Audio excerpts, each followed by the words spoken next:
दर्शक बंधु रामायण रामायण सनातन धर्मर एक अभिन्न अंग अटे। यही समग्र संसार रे एपरी केही जणे व्यक्ति नाही जे राम नाम तारक शब्दटी को शुणी नाही।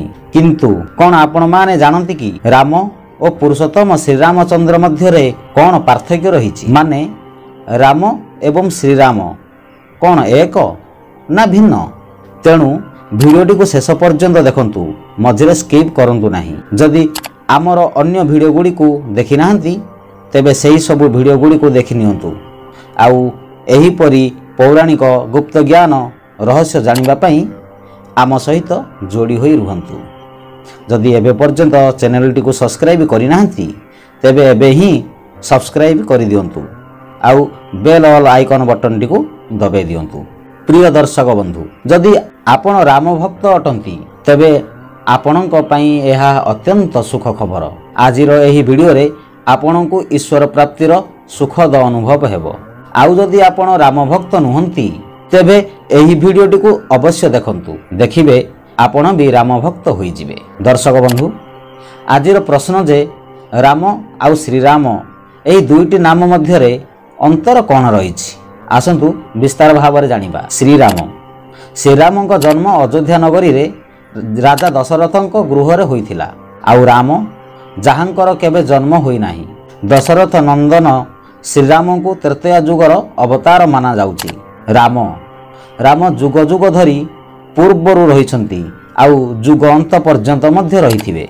श्रीरामଙ୍କ संपूर्ण नाम मर्यादा पुरुषोत्तम श्रीरामचंद्र अटे। एही अवतारटी श्रीराम नाम रे जगत प्रसिद्ध। एवं राम नाम रे श्री किंबा चंद्र लागि न थाए। एही राम को आमे श्रीराम किंबा रामचंद्र कहि परिबा नाही। राम केवल राम अर्थात परम ब्रह्म, परमेश्वर, परम पिता, परम ब्रह्म एवं ईश्वर दाता अटंती। ब्रह्मक अनेक नामरु एक नाम राम अटे।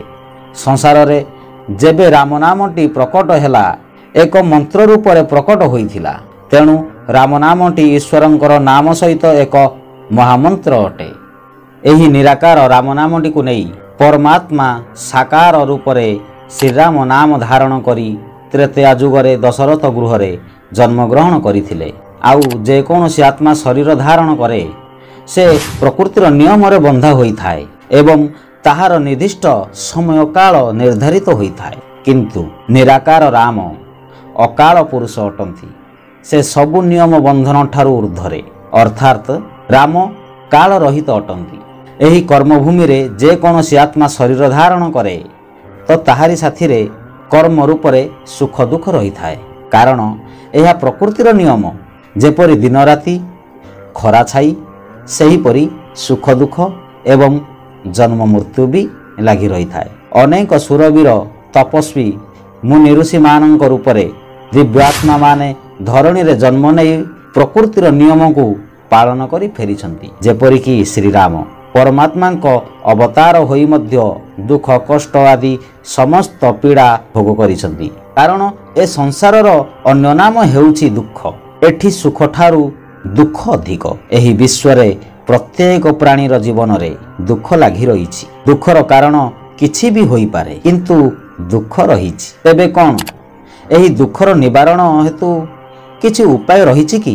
हाँ, अवश्य रहिछि। आपण को जे कोनोसी दुख हेउना काहींकी ध्यान रखंतु। असंख्य दुखर केवल गोटिए औषधि रहिछि, ताहा हेउछि राम। राम मधुर, राम परमेश्वर। एही राम नाम ही सब दुखर निवारण करिथाए। कारण एही राम राम शब्दटी दिव्य तारक महामंत्र अटे। किंतु आजिर मनुष्य भंड बाबा, तांत्रिक, अन्य धर्मर ठिकादार मानक ठारे भ्रमित होई सुख को खोजिबारे लागिछंती। एही अंधविश्वासी मानकर लाभ उठाई निजको सुखदाता कही ठकी चलीछंती।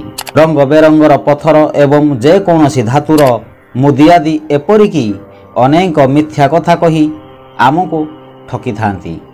किंतु स्वयं चिंता करंतु, जदि एही सबुरे सुख मिली थांता तेबे आमे केबे भी दुखी होई न थांते।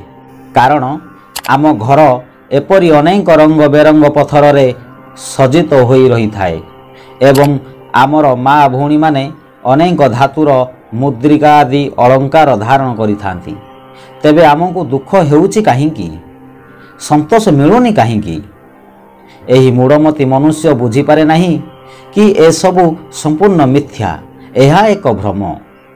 ବାସ୍ତବରେ ସୁଖ ତ ସେହି ଗୋଟିଏ ନାମ, ସଂସାରର ସମସ୍ତ ପ୍ରାଣୀର ତାରକ ମନ୍ତ୍ର, ରାମ ରାମ କେବଳ ରାମ।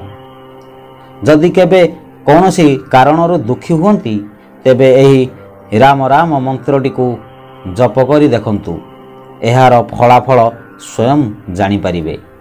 ଦର୍ଶକ ବନ୍ଧୁ, ଏହି ଭିଡ଼ିଓରେ ରାମ ଏବଂ ଶ୍ରୀରାମଙ୍କର ପାର୍ଥକ୍ୟ ତ ଜାଣିଲେ।